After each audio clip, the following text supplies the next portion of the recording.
Hello everyone, welcome to another video. My name is Mark. Today we're doing brake discs and pads and drop links actually, while we're there, on a Peugeot 107 or Citroen C1 or Aygo, whatever you want to call it. I don't have a fancy workshop with a ramp and fancy tools. I'm going to be doing it on a wet driveway with a basic Halfords toolkit. So let's get started. It's just started raining, which is great. I'm going to keep going. This is good for taking off the wheels as well, if you haven't got a wheel gun.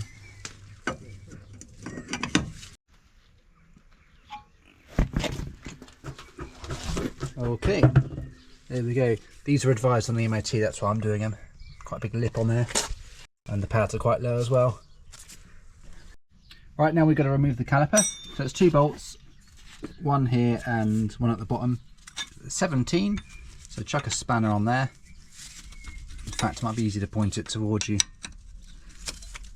And then this is going to be tight, so use the next spanner size up or down.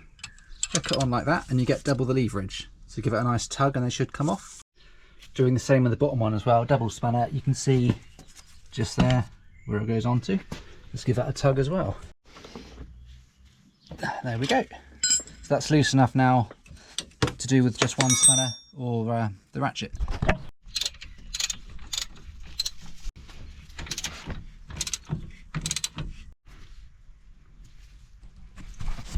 Right, both bolts are out, so this should come off now. A bit stuck on there because of the lip, but put a bar in or a meaty screwdriver, just sort of lever it out a bit, just to clear that lip. So that should now come off. Right, there we go.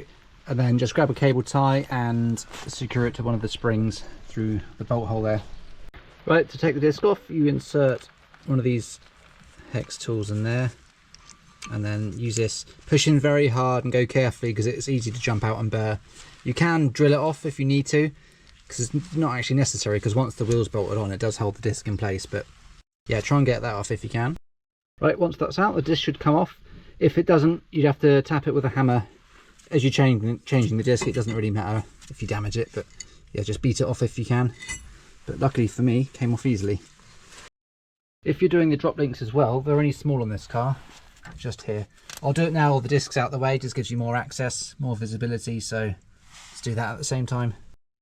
Okay, so it's a 12mm each end, so you can either use a spanner on that one. Actually, you will have to because there's no room there. Underneath, you can use a socket if you rather, and just give it a turn. Right, you may find it spins when you turn the top one. So to counter it, just put a 10mm on there and hold it tight. And here's a sneaky trick: if you wind it round, the 10mm will eventually knock against that to lock it still. So then you've got 2 hands to work with. There we go. That's loose. Just remembered I've got a 12mm ratchet. Much quicker. So with a long bar or a big fat screwdriver maybe, or even the jack handle, that should work. Just going to lever that up. And it lifts out, those things will drop, and then you can pretty much get enough clearance to pull it out. Okay, here's the new one in comparison with the old one. They're not sided, so that's the bit the 10mm spanner locked onto to keep it from spinning. So this metal bit there, that goes at the bottom, that goes up inside there. So just so you can see, that's the bottom piece. Then that sort of washer goes with that bit facing upwards, and then at the top that goes above the anti-roll bar. That's in 2 pieces as well, so that goes there like that. Okay, new one's going in, so I've taken off the top and bottom bit, so I'm just left with that. Make sure it's the correct way up. The this bit here goes at the top, so lever the bar up, wiggle it in, and there we go. Make sure that's aligned properly. And then on top you've got this one here goes first, followed by this dishwasher, and then the bolt, the nuts, sorry, these are actually 13 on the new ones. Just gives that a few turns just to keep it secure. Then underneath It's the metal dishwasher first, then the rubber piece, then another dishwasher, not dishwasher, and then the 13 nut underneath. If you need a bit more of the thread to show through, just put a bar in, then you can just lever it down like this, and then you've got enough thread just to wind it on by hand. Now we can do it up with the spanners again. Okay, they're nipped up. Again, I put the 10mm on there just to hold it secure to stop the thread spinning. And just when you do the bottom one though, I found I didn't need to use the 10mm because it seems to lock itself in place once the top one's done up.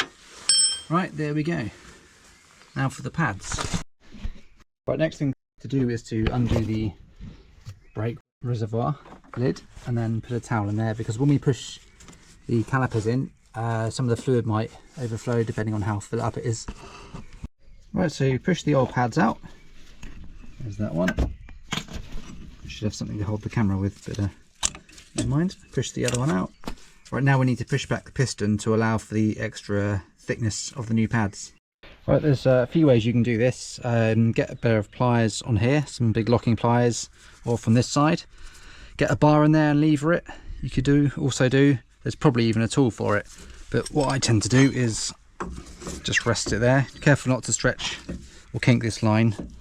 Put a spanner just on there like that and put it towards you, and you can see it, hopefully. Rip my glove.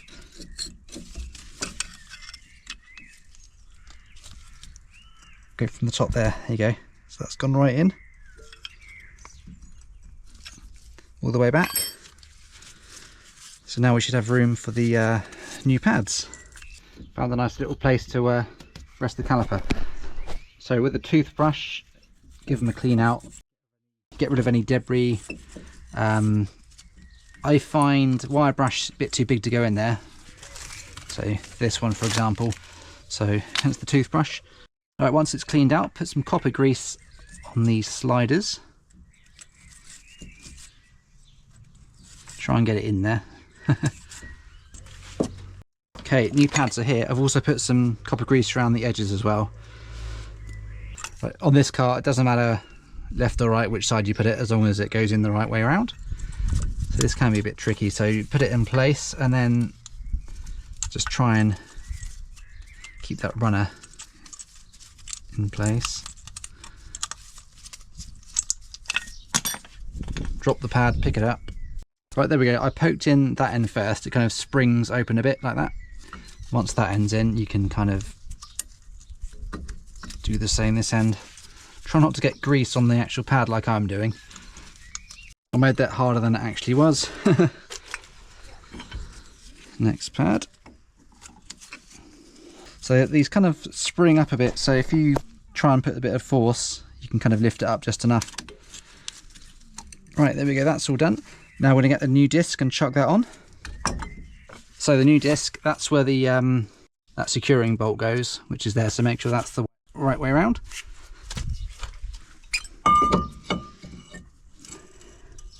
There we go. By the way, I'm not a mechanic. I just try and do things myself to save money, as you can tell.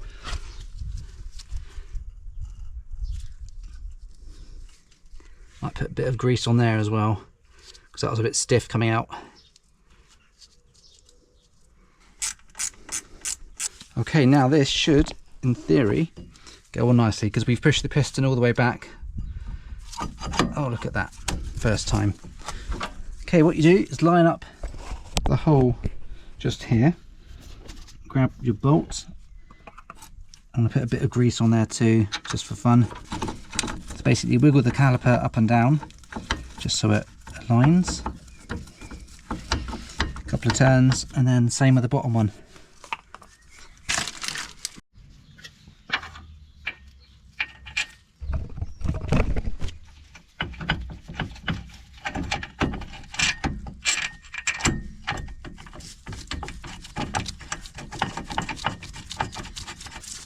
I'm going to do them up with the ratchet first.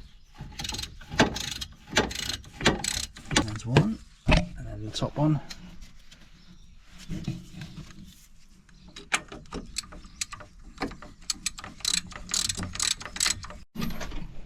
Okay, now that's tight using the ratchet, I'm going to use the double spanner again, give it an extra kick, and then that'll be it. Same with the bottom one as well, so giving that a push, nice and tight. There we go, now I can chuck the wheel back on.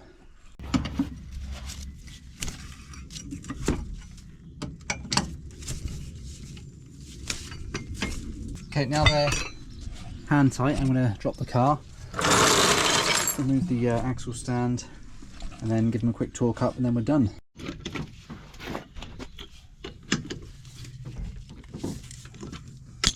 And there we go.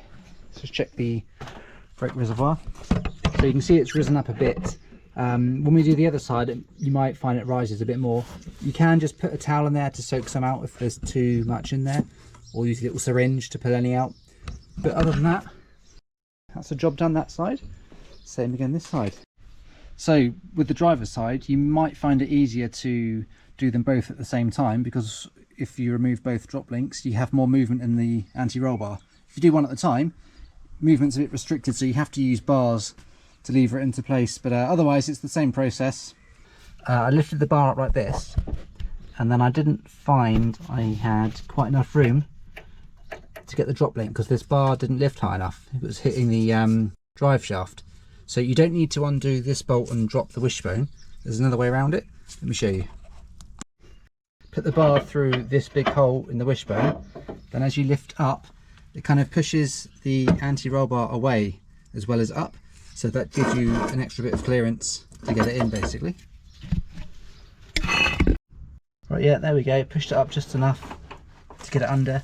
I had to use a spanner to take up some of the play.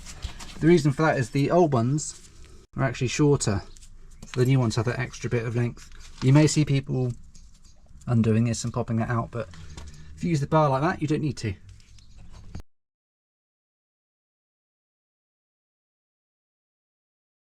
Well, there we go, that side's done, so is the other side. Same process, but just reversed. Hope that was useful for you. I know there's some better videos out there, but I like to show you what I'm doing on my wet driveway, dodging the rain clouds with basic tools. So yeah, if I can do it, anyone can. Thanks for watching, see you on the next one.